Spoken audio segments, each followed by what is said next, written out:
स्वामी जी कहते हैं कि जामवंत के वचन सुहाए, जामवंत के वचन सुहाए, सुने हनुमंत हृदय तुम्हारे, सुने हनुमंत हृदय तुम्हारे, अब लगे मोहे पर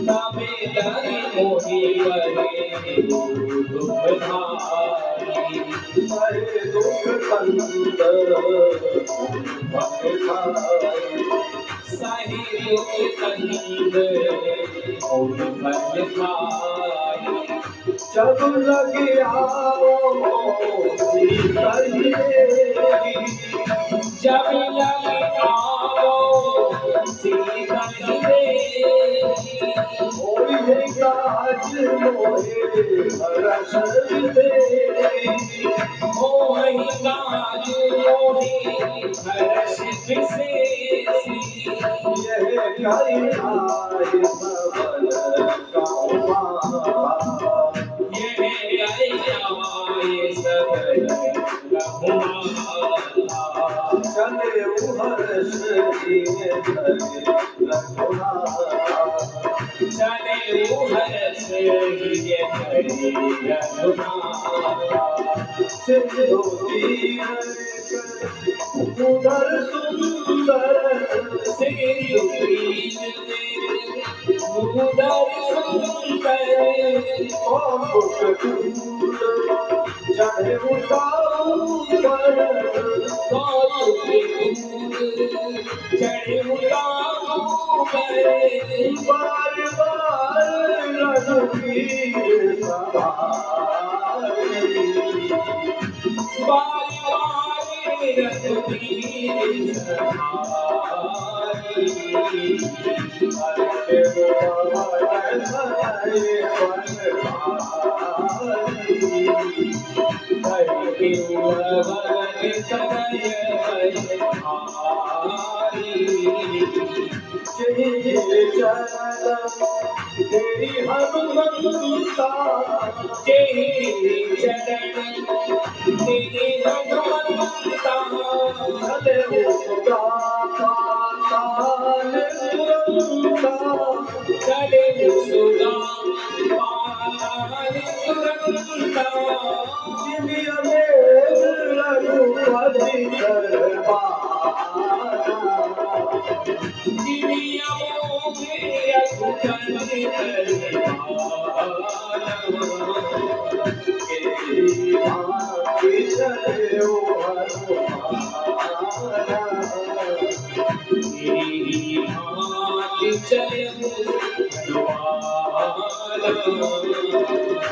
आज श्री हनुमान जी जामवंत जी के वचन सुनकर अत्यंत प्रसन्न हुए और तब हनुमान जी ने अपने सभी वानर साथियों से कहा कि जब तक मैं मैया की सुध लेकर के लौट ना आऊं, आप सभी लोग मुझे यहीं पर मिलेंगे।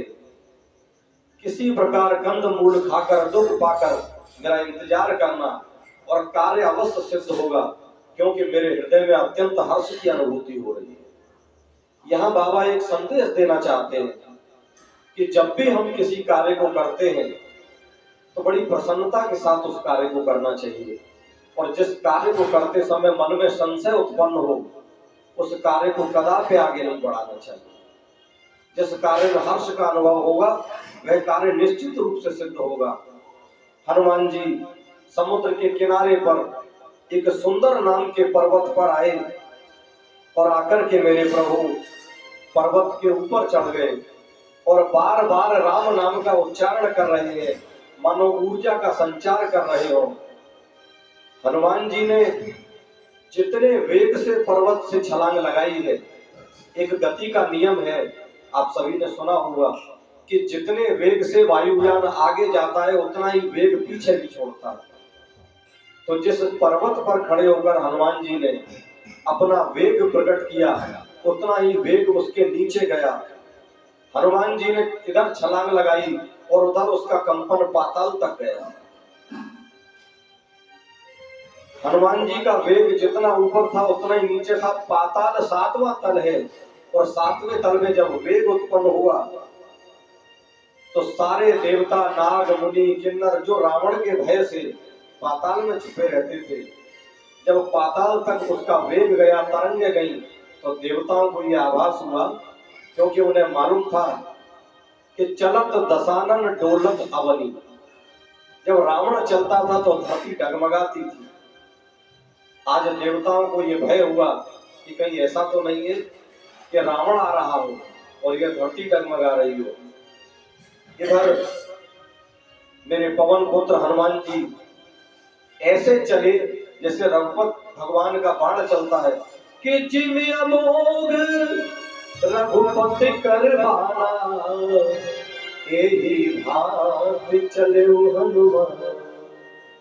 भगवान का अमोघ बाण, अमोघ का मतलब है जिस लक्ष्य पे साधा जाए, उस लक्ष्य को जाकर के वो बाण पूरा करे और फिर वापस आता है। हनुमान जी महाराज चले जा रहे हैं और समुद्र देव ने मेनाक पर्वत से कहा, मेनाक पर्वत समुद्र के अंदर थे, कि हे मेनाक जी, आपके मित्र पवन देव के पुत्र हनुमान जी आज राम जी के काम से लंका जा रहे हैं, आप थोड़ा ऊपर अगर उठ के आ जाएं तो हनुमान जी तनक विश्राम कर लें। मेनाक जी थोड़ा ऊपर आए, आकर के उन्होंने हनुमान जी से कहा कि हे हनुमान जी, आप मेरे आश्रय लेकर थोड़ा विश्राम कर लीजिए। तो हनुमान जी ने उनसे कहा कि पहले अपना परिचय दीजिए। मेनाक जी ने बताया कि मैं आपके पिता पवन का मित्र हूँ।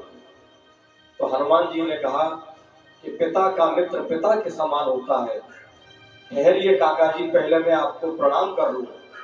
तो हनुमान ते परसा कर पुनि कीन प्रणाम। और फिर हनुमान जी बोले कि राम काज कीने बिनु मोहि कहाँ विश्राम।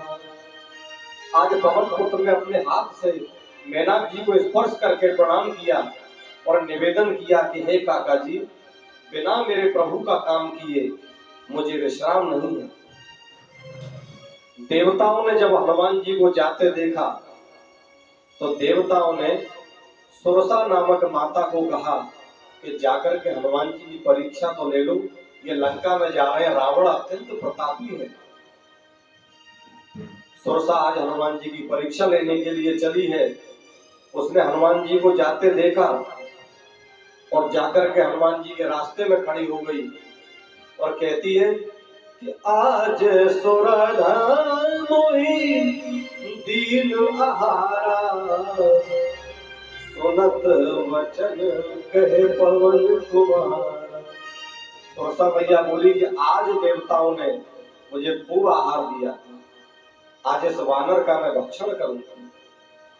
हनुमान जी ने सुरसा को देखा तो बीच में रुके और रुक कर के बोले कि हे मैया, मैं भगवान राम के काम से जा रहा हूं, एक बार वहां जाकर मैया की स्तुति प्रभु को सुना दूं, फिर मैं स्वयं आकर के तुम्हारे मुख में प्रवेश कर जाऊंगा और तुम मुझे खा लेना।